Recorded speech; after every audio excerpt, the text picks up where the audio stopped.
दिघेकरांनी नाकारला होता की जमीन देऊ नये, म्हणजे कुठंतरी सेक्रेटरिएट लेवलला सुद्धा युडीमध्ये कुठंतरी सिडकोची दिशाभूल करण्याचा प्रयत्न तिथं केला. नाहीतर सिडकोमध्ये जे पुढचे चेअरमन येणार आहेत, फार मोठे महान व्यक्तिमत्व आहेत, तर ते येण्यापूर्वी एक वातावरण निर्माण करण्यासाठी एक पत्र देण्यात आलं. दिघेकरांचं नाव पुढं करण्यात आलं, पण दिघेकरांनी त्या कुटुंबाला जमीन देऊ नये असं सांगितलं होतं.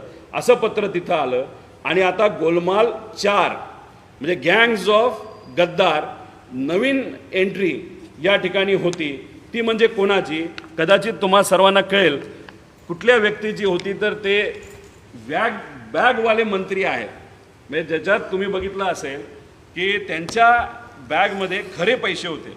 आमच्यात जरा खोटे पैसे तर आहेत, समजून घ्या हे खोटे पैसे आहेत, नाही तर उद्या जाऊन आमच्या मागे ईडी लावचाल तुम्ही, नाही तर CBI लावचाल. हे मंत्री म्हणजे बॅगवाले म्हणजे छत्रपती संभाजीनगरचे जे शिरसाट साहेब आहेत, त्यांनी त्या ठिकाणी एंट्री केली. त्यांना चेअरमन बनवण्यात आलं. 16 सप्टेंबर 2024 संजय शिरसाट यांची सिडकोचे अध्यक्ष म्हणून नेमणूक झाली. आता शिरसाट यांनी पहिल्याच बैठकीत काय केलं असेल, तर शिरसाटांनी पहिल्याच बैठकीमध्ये बिवलकर कुटुंबाला जमीन देण्याचा निर्णय घेतला. म्हणजे किती हजार कोटीची ही जमीन? 5,000 कोटीची. कोणाच्या ताब्यात होती? सिडकोच्या ताब्यात होती. सिडको कोणासाठी घर बांधतं? तर मध्यमवर्गीय नाही तर गरीब लोकांसाठी घर बांधतं.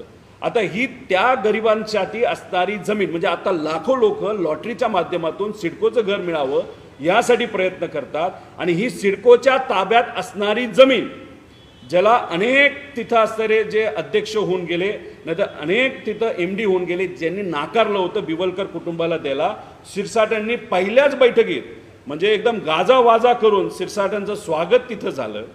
म्हणजे ढोल ताशामध्ये आजपर्यंत कधी तसं स्वागत झालं नव्हतं. आणि शिरसाटांनी काय केलं असेल तर पहिल्याच बैठकीला 61,000 स्क्वेअर मीटर अशी जमीन ही त्या ठिकाणी मार्केट व्हॅल्यू 5,000 कोटीची असलेली ती बिवलकर परिवाराला दिली. 8,000 स्क्वेअर मीटर पर आता ट्राय पार्टी अग्रीमेंट हे झालेलं आहे. आणि तिथं आता डेव्हलपमेंट सुरू होईल. पण ती डेव्हलपमेंट जी होणार आहे त्याच्यात गरिबाला घरं मिळणार नाही, तिथं श्रीमंताला घरं ही तिथं मिळणार आहे. आता ह्याच्यात काय झालं, ते स्थानिक भूमिपुत्र जे आहेत, ज्याच्यामध्ये जे यांनी म्हणजे दिबा पाटील साहेबांनी ज्यांच्यासाठी संघर्ष केला, ज्या OBC समाजाचे आगरी समाजाचे जे स्थानिक भूमिपुत्र आहे, त्यांच्यावर खूप मोठ्या प्रमाणे अन्याय हा शिरसाटांनी तिथं केला. याच्यामध्ये आपण जर बघितलं तर आमचे आगरी बांधव अनेक वर्षांपासून प्रयत्न करत आहेत की त्यांना तिथं घरं मिळावी. त्यांची जी जमीन आहे त्या 12.5% योजनेमध्ये त्यांना तिथं देण्यात यावं. काल परवाच मला असं कळतंय की 83 वर्षाचे शेतकरी दत्तू भिवा ठाकूर यांनी आत्महत्या करण्याचा प्रयत्न केला. का? कारण का त्यांना 12.5% योजनेमध्ये तिथं विकसित असं जागा तिथं मिळत नाही. म्हणजे सामान्य लोक तिथं आत्महत्या करतात स्वतःच्या हक्कासाठी. भूमिपुत्र आहेत, आगरी समाजाचे आहेत. पण दुसऱ्या बाजूला जे आपले शिरसाट साहेब आहेत, कदाचित कोणाच्या तरी आदेशाने पहिली सही त्यांनी कशावर केली तर बिवलकर परिवाराला हा तिथं जो जमिनीचा भूखंड 61,000 स्क्वेअर मीटर हा तिथं देण्यासाठी. आणि त्या 61,000वर गरिबाची 10,000 घरं आत्ता त्या ठिकाणी झाले असते. अजून एक गोष्ट तुम्ही सर्वांनी समजून घ्या. सर्वोच्च न्यायालयाने निकाल काही दिवसांपूर्वी काय दिला? गवई साहेबांच्या मार्गदर्शनाखाली 15/3/2024 रोजी पुणे प्रकरणात, तसेच 22/5/2025 रोजी झुडपी जंगल प्रकरणात स्पष्ट आदेश दिले आहेत. सर्वोच्च न्यायालयाने मुख्य सचिवांना स्पेशल टास्क फोर्स SIT नाही, स्पेशल टास्क फोर्स तयार करण्याचं सांगून 11 महिन्याच्या आत देशभरातील वन विभागाच्या बळकावलेल्या ज्या जमिनी ज्याच्यात ही बिवलकरांची जमीन येते परत घेण्याच्या सूचना दिलेल्या आहेत. म्हणजे सुप्रीम कोर्टाने सुद्धा निकाल दिलेला आहे. एवढेच असताना कारवाई होणार का? म्हणजे आमचं असं मत आहे की आता स्पष्ट आदेश हे सुप्रीम कोर्टाने दिलेले आहेत.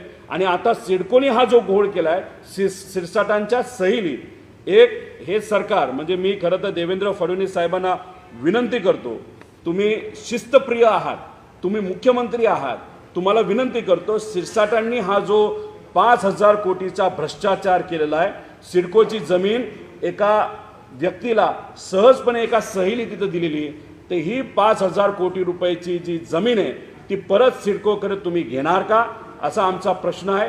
शिरसाट ज्यांनी त्यांच्या पदाचा वापर करून गरिबाची जमीन एका व्यक्तीला तिथं दिली, तर त्या शिरसाटांचा राजीनामा तुम्ही घेणार का, असा आमचा प्रश्न आहे। आणि सर्वोच्च न्यायालयाने जो आदेश तिथं दिलेला आहे, ही फक्त जमीन नाही, या महाराष्ट्रातली जिथं कुठं जमीन ही वनाकडे असेल आणि ती कुणी बळकावली असेल, तुम्ही परत ती घेणार का, असं त्या ठिकाणी आमचं मत आहे। आणि हा फक्त विषय 150 एकरावरच्या 12.5% आहे। जर 4,000 एकर जमीन बिवळकरांची आपण घेतली, तर हा जो स्कॅम आहे, लँड स्कॅम आहे, तो लँड ग्रॅब स्कॅम हा 50,000 कोटीवर तिथं जाऊ शकतो। त्यामुळे ह्या सर्व गोष्टींकडे लक्ष देण्याची जरूरत आहे आणि हे सरकार त्या बाबतीत काय करणार आहे हे आम्हा सगळ्यांना तिथं जायचंय, समजायचंय। आता संजय शिरसाटांचे कारनामे बघा। संजय शिरसाट यांना 15 डिसेंबर 2024 रोजी मंत्री म्हणून शपथ घेतली। आता शपथ घेतल्यानंतर मंत्री असूनही त्यांनी सिडकोचा कारभार हा सोडला नव्हता। तो सातत्याने ते सर्व कारभार बघत होते। सर्व स्तरातून दबाव आल्यानंतर त्यांना 16 जानेवारी 2025 रोजी पदमुक्त करण्यात आलं होतं। आणि विशेष म्हणजे अध्यक्षपदावरनं पदमुक्त झाल्यानंतर देखील शिरसाट सिडकोला 1 ते 3 महिने हे सातत्याने त्या ठिकाणी जात होते। मग जे काही कारनामे तुम्ही केले तुमच्या सह्याच्या माध्यमातून, पैशाची रिकव्हरी करण्यासाठी तुम्ही तिथं जात होता का हे जे काही जमीन तुम्ही गरिबाची एका बिवलकर परिवाराला हस्तांतरित केली, त्यात काय अडचणी येत आहेत नाही येतात बिवलकर परिवाराला, हे तुम्ही समजून घेत होता का आणि त्यांना तिथं मदत सातत्याने करत होता का, असे अनेक प्रश्न आमच्या समोर तिथे निर्माण होतात। त्यामुळे देवेंद्र फडणवीस साहेबांना विनंती आहे की कृपा करून लगेचच्या लगेच शिरसाटांचा राजीनामा हा घेतलाच पाहिजे। जो माणूस गरिबाच्या जमिनी एका व्यक्तीला देतो त्याच्यावर कारवाई ही झालीच पाहिजे। म्हणूनच अनेक लोकांना कोडं पडलं होतं की छत्रपती संभाजीनगरमध्ये वीट्सचं जे हॉटेल आहे, ज्याची किंमत असं म्हणलं जातं 100 ते 150 कोटीच्या आसपास आहे, ते हॉटेल शिरसाटांचे जवळचे लोक, कदाचित नातेवाईक नाही तर मुलगा, हे विकत घ्यायला कसा निघाला होता।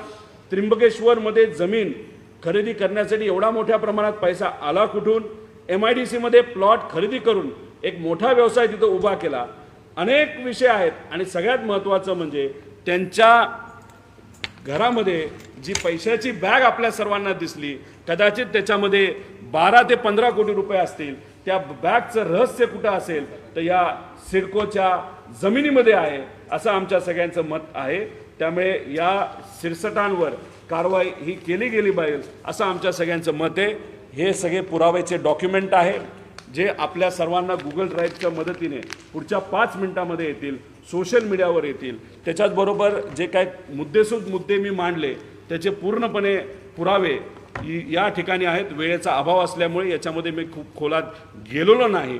त्यामुळे इथं आम्ही सर्वजण आता सिडकोला परवा म्हणजे 20 तारखेला सकाळी 11 वाजता तिथं असणाऱ्या अधिकाऱ्यांना जाब विचारण्यासाठी, तिथे जे 12.5% अजूनपर्यंत भूमिपुत्राला ज्या लोकांना अनुदान मिळालं नाही त्यांच्या वतीने, आणि हे 10,000 घरं जी गरिबाची बांधू शकली असती, आणि जे लोक हे तिथं लकी ड्रॉमध्ये सहभाग घेतात पण त्यांना घर मिळत नाही, त्या सर्व लोकांच्या वतीने आम्ही 11 वाजता 20 तारखेला सिडकोच्या ऑफिसला जाणार आहोत।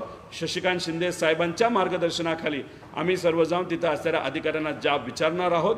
आम्ही तर जाणारच आहोत, पण तिथे जे 12.5% वाले जे लोक आहेत, जे प्रलंबित आहेत, अनेक वर्ष वाट बघून आहेत, त्याच्याचबरोबर जे लकी ड्रॉमध्ये सहभाग घेतात मग घर मिळत नाही, असे सुद्धा लोक 20 तारखेला सिडकोला येतील असं आम्हा सगळ्यांना वाटतं।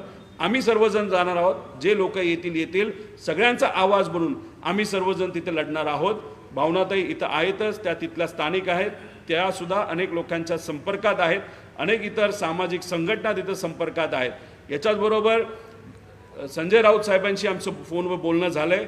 खासदार असल्यामुळे ते आज दिल्लीत तिथं पार्लमेंट सुरू आहे, त्यांनी सुद्धा सांगितलेलं आहे की जर गरिबावर अन्याय झाला असेल तर आम्ही तुमच्याबरोबर आहोत। काँग्रेसशी सुद्धा आम्ही संवाद साधणार आहोत। आणि हा जो विषय आहे भ्रष्टाचाराचा 5,000 कोटीचा शिरसाटांचा, हा पुढे आता आम्ही आणलेलो आहे। या बाबतीत सरकार काय करतंय आणि सगळ्यात महत्त्वाचं आम्ही वाट बघणार आहोत। उद्या कॅबिनेटची बैठक आहे, त्या कॅबिनेटच्या बैठकीमध्ये सिरसाटांना घरी बसवलं जातंय का हे आम्ही सर्वजण बघणार आहोत। जर नाही तर 20 तारखेला म्हणजे परवा आम्ही सर्वजण सिडकोला जाणार आहोत आणि जोपर्यंत सिरसाटांचा राजीनामा घेतला जात नाही तोपर्यंत लोक आम्ही सर्वजण शांत बसणार नाही। त्याच्याचबरोबर जी काही जमीन ही ज्या ब्रिटिश लोकांना मराठा साम्राज्याच्या विरोधात ज्या परिवारांनी त्या ठिकाणी मदत केली अशा परिवाराला जी आत्ता जमीन पैसे घेऊन तिथं बिवलकर परिवाराला दिली ती परत जमीन ही सिडकोला दिलीच गेली पाहिजे आणि लवकरात लवकर त्या पद्धतीचा निर्णय सरकारकडनं घेतला गेला पाहिजे।